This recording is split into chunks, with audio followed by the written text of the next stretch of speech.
Hello guys, welcome again my channel GS by AP sir.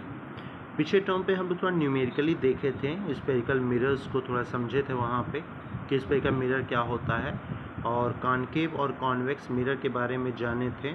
और उसी के base पे मैं आपको तमाम पॉइंट पढ़ा दिया था कि प्रिंसिपल एक्सिस क्या होता है, पोल क्या होता है, फोकस क्या होता है, वो सारी चीज़ें आज हम लोग पढ़ेंगे। स्फेरिकल मिरर पे यानी कैसे इमेज का फॉर्मेशन होता है, इसको ध्यान में रखेंगे। इसमें 6 पॉइंट मैं आपको कॉनकेव मिरर में पढ़ाऊंगा और वो 6 पॉइंट एकदम दिमाग में आप लोग बैठा लीजिए।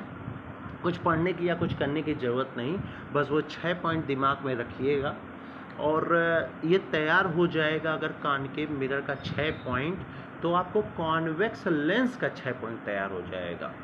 कॉन्वेक्स मिरर का मैं 2 पॉइंट पढ़ाऊंगा, उससे कॉनकेव लेंस के 2 पॉइंट आपको तैयार हो जाएंगे। यानी एक तरह से अगर ये 6 आप तैयार कर लेते हैं तो लेंस के 6 और 2 ऑटोमेटिक तैयार हो जाएंगे। और एक ना एक स्ट्रक्चर का फॉर्मेशन आता ही आता आपके एग्ज़ाम में ज़रूर है कि रे डायग्राम बनाने के लिए, तो बड़े आराम से तैयार कराना। ठीक, आइए कॉनकेव मिरर पे चलते हैं। कॉनकेव मिरर का फिगर देखिए आराम से। दिमाग में पहले 4 स्ट्रक्चर बना लो कि स्पेरिकल मिरर पे जब रे आती है तो क्या होता है, वो चीज़ें ध्यान में रखो। फिर मैं कॉनकेव मिरर के 6 पढ़ाऊँगा आपको। चलिए पहले स्पेरिकल मिरर पे देखते हैं। जब कोई रे, हमेशा याद रखना, इन्फिनिटी से आती है और स्पेरिकल मिरर पे टकराती है, वो स्पेरिकल मिरर कॉनकेव है या कॉन्वेक्स है उससे कोई फ़र्क नहीं पड़ता। हमेशा याद रखना, इन्फिनिटी से आने वाली रे जब टकराती है स्पेरिकल मिरर से तो हमेशा इमेज का फॉर्मेशन फोकस पे करती है। याद रहना पहला, यानी इन्फिनिटी से आया रे मिरर से टकराया और इमेज का फॉर्मेशन कहाँ पे, फोकस पे। दूसरा, जब कोई रे इन्फिनिटी से आती है, a passing through the principal focus, और वो आती है और सीधे वो फोकस से जाते हुए मिरर से टकराती है तो उसका इमेज इन्फिनिटी पे बनता है।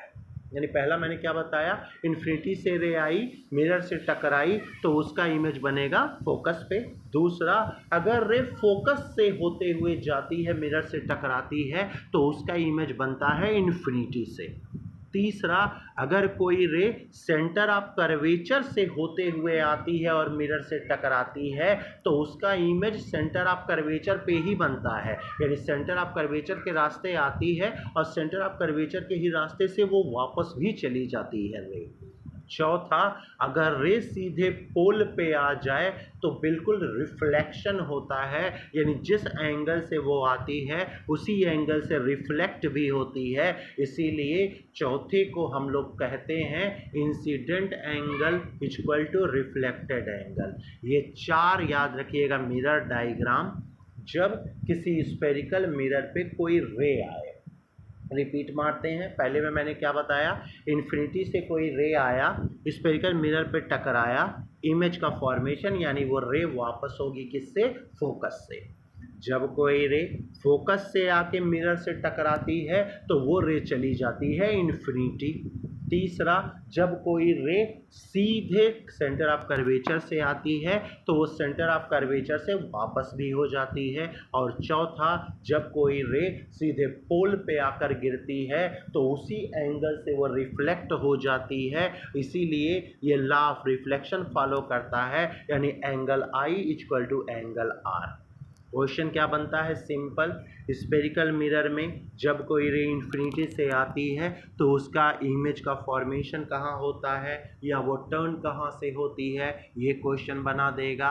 तो इमेज का फॉर्मेशन हो या उसका रिटर्निंग हो, ये दोनों सेम ही है और सेम ही सेंटेंस इस पे आप लिख सकते हैं। स्फेरिकल मिरर चाहे कॉनकेव हो चाहे कॉन्वेक्स हो, दोनों में से कोई भी हो, आपको यही याद रखना होगा और यही यूज़ करना होगा। इसके बाद देखो, यही कॉनकेव मिरर है, 6 पॉइंट है, यही 6 पॉइंट आपको कॉनकेव को लेके याद करना होगा, 2 आपको कॉन्वेक्स को लेके याद करना होगा। और अगर ये याद कर लेंगे तो निश्चित तौर पे लेंस में काफ़ी हेल्प हो जाएगा, क्योंकि कॉनकेव मिरर के 6 इमेज आपके कॉन्वेक्स लेंस के 6 इमेज जैसा है। कॉन्वेक्स मिरर के 2 पॉइंट आपको कॉनकेव लेंस के 2 पॉइंट के जैसा है, इसलिए ये 6, 2, 8 अगर तैयार कर लेते हैं तो उधर लेंस में बड़े आराम से उसे तैयार किया जा सकता है। फिलहाल कॉनकेव मिरर में कैसे इमेज का फॉर्मेशन होता है वो कल मैं डिस्कस करूँगा। आज स्फेरिकल मिरर यानी कैसे कॉन्वेक्स और कॉनकेव दोनों पे 4 पॉइंट वो मैंने आपको पढ़ा दिया। कल कॉनकेव मिरर के 6 इमेज का फॉर्मेशन मैं आपको पढ़ाऊँगा। Thank you everyone.